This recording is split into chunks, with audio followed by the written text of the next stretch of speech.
Good morning, afternoon, evening, whenever you see this. This is Dee, and I am going to give an update 1 year later about my um, hysteroscopy that I had. I've been almost 1.5 years later. Update.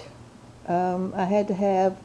I decided that I would not have treatment. They wanted to put me on progesterone, which is the treatment for that. Um, for what they found that I had endometrial hyperplasia without atypia. They found 2 fibroids that they shaved off, and they found 3 polyps that they removed. And they removed the large endometrium with a DNC, just as a recap. So I was, it wasn't benign, as I've had in DNC's past, and it was endometrial hyperplasia, which just simply means that my endometrium, the lining to the uterus, is growing faster than it should, and being postmenopausal for about 30 years, it should almost be nothing. And it was, I forgot what centimeter it was, but it was in double digits, maybe like 12, 13 centimeters, something. It was in double digits. And so yeah, that is not normal. And it was without hyperplasia, which means but it was, mine was kind of mixed, which means they did not find precancerous cells or cancer cells. But mine wasn't totally clear either. They did find simple and complex groupings. That's a medical terminology. It's simple words in medical terminology, which means that they were a little bit, it's kind of on the borderline, which kind of scared and worried me. So what they do for that, they prefer to do is just put you on progesterone and then monitor it. And monitor it with biopsies. And I'll get into that in a second. I chose, at the very last resort, is a hysterectomy.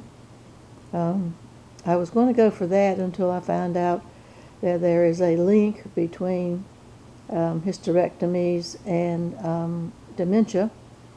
So having a lot of dementia in my family, I'm not going to be doing that unless I have no other choice. And right now I do.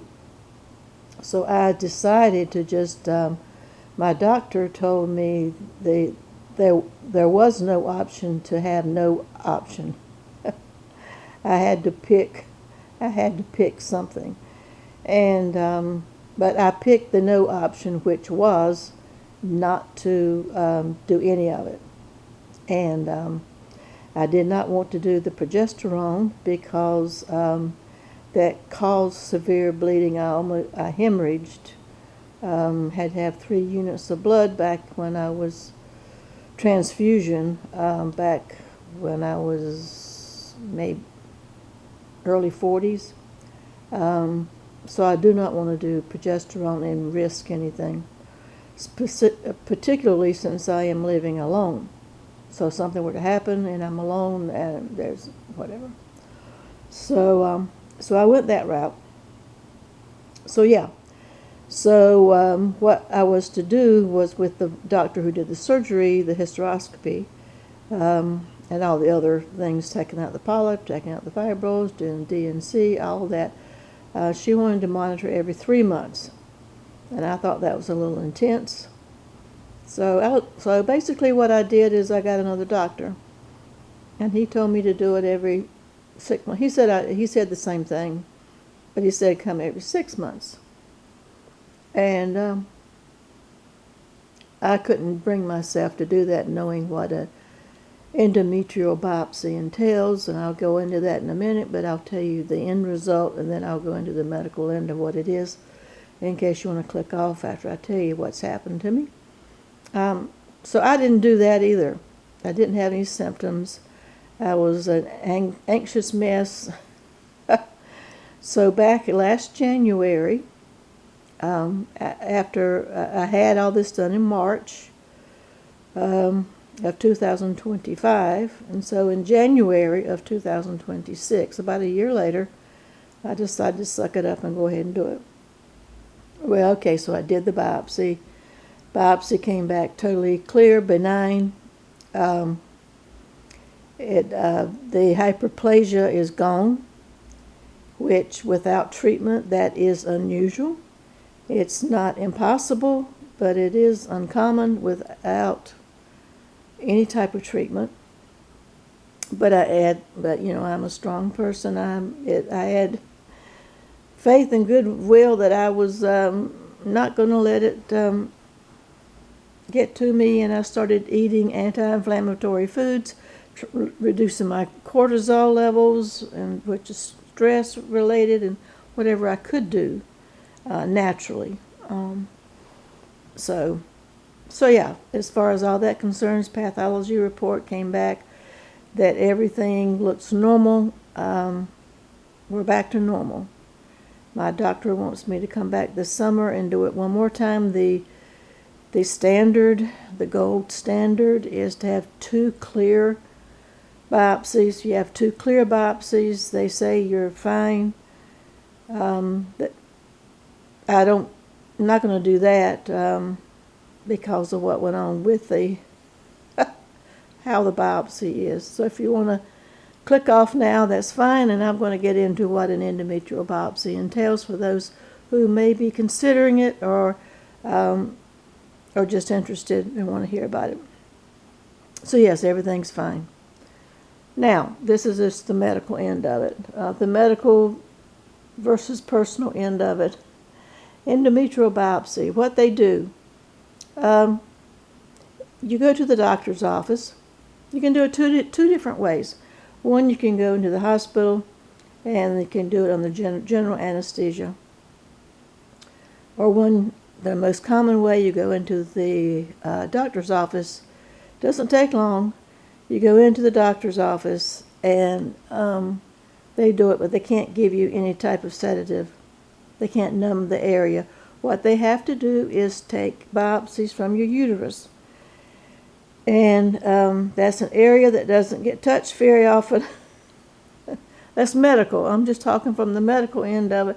It's just not, it's like very sensitive because it's not outside of your body where it can get used to the world or whatever. So it's a very sensitive area, super sensitive area. They can numb the cervix.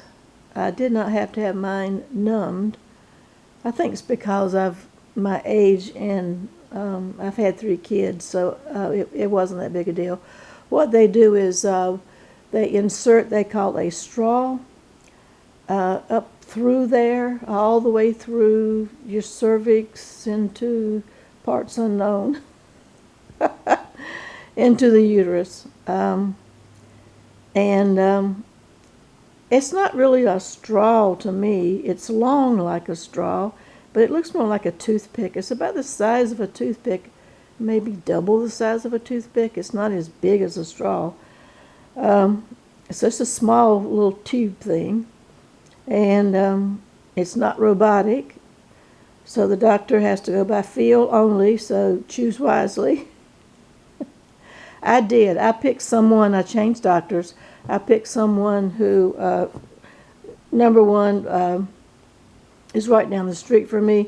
Number 2, his office is next to the hospital in case something happens. But the main thing is that's one of his specialties, is what the condition I have. And the other doctor I had, her specialty was complex pregnancies. It was none of this, but that's part of being a gynecologist. But his is, he's really interested in that. So I thought, well, okay, he's done it probably more times. And he was very sensitive, and he was very nice. I will say that we are in control. The patients are always in control. And he told me, he said, if it gets to be too much, let me know and I'll stop. So you can say stop. So the other part is, don't want to scare people, but if you're really, really, really sensitive, you might want to consider doing it under anesthesia. I don't think I want to do this again. And each person is different. Some people go in and they have no problems whatsoever. Most people go in, they have no problems whatsoever. I'm a highly sensitive person. I have 2 disorders, ADHD and chronic fatigue syndrome, that are neurologically based. And as I said, highly sensitive to begin with for everything. So I knew I was going to be really sensitive to start with. And they do, going up in there, your uterus does contract. They say it's a contraction. But with some people, they have like a shock to your nervous system. Well, I happen to fall into that category of that some people. He took 3 samples. I didn't feel the first 2. Felt the first 2, they were a little bit crampy. The third one, my body was telling me we're done with this. It started reacting. And with chronic fatigue syndrome, what happens with that is that your body, anything new that happens to your body or that you put in your body, it perceives as a threat. So it goes into the fight or flight syndrome and it will attack it. So that's why I felt a electric shock up my spine. And I'm like, ooh. So I thought, okay, that's great. He's through. Well, then when he pulled the straw out, he said, well, it's up to you. But I don't think I got enough sampling. I don't think there's enough to get enough sampling. I want to be sure that I'm able to get a report. If you're okay with it, I want to do this again.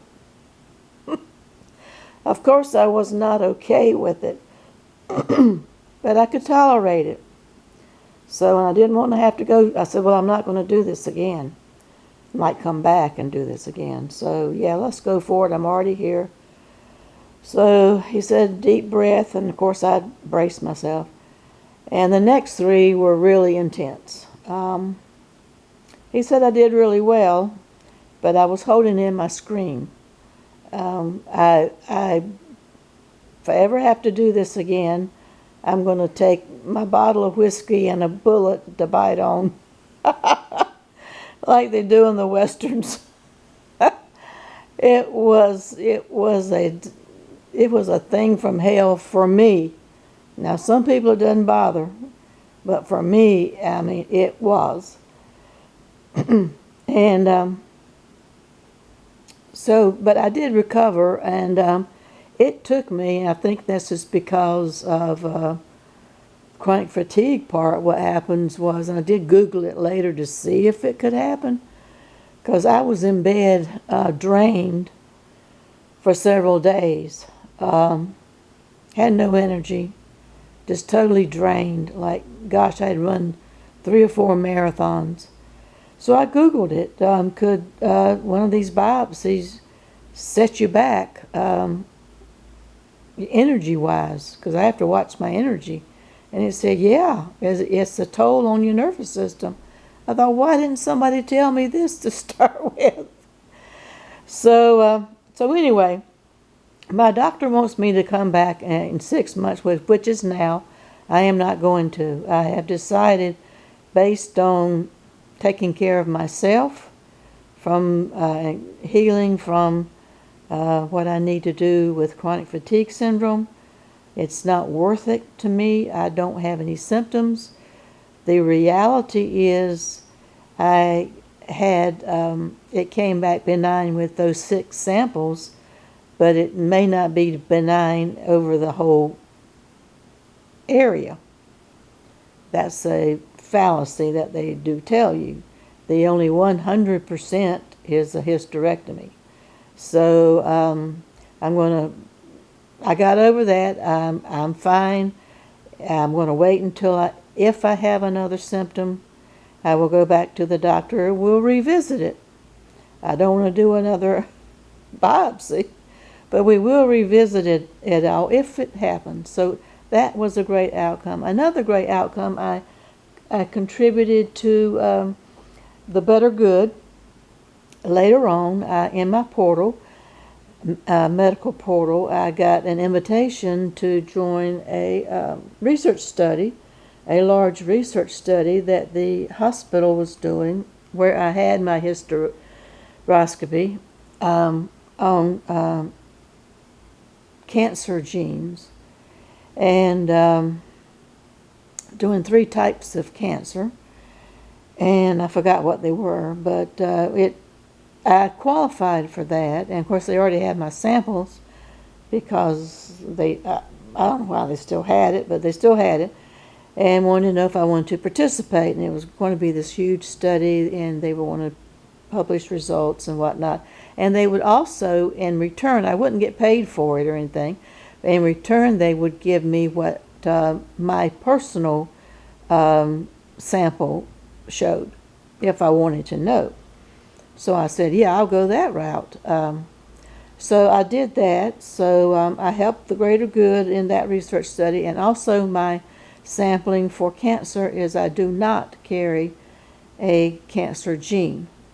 That does not mean I will not ever get cancer, but it does reduce the chances, that I think, considerably, in my opinion, in my mind frame. It would that I don't, at least I don't carry a gene. If I had carried a gene for cancer, I would have reconsidered hysterectomy and then the monitoring with the biopsies or whatever, but I don't. So there you have it. I'm fine, no symptoms, everything's great. I don't anticipate I'm going to keep the faith. I've kept to the diet I changed to anti-inflammatory diet, trying to reduce my cortisol, live a stress-free life, that type thing, that which tends to increase the lining of your uterus. That there's something to do with the hyperplasia and cortisol levels. So there's that.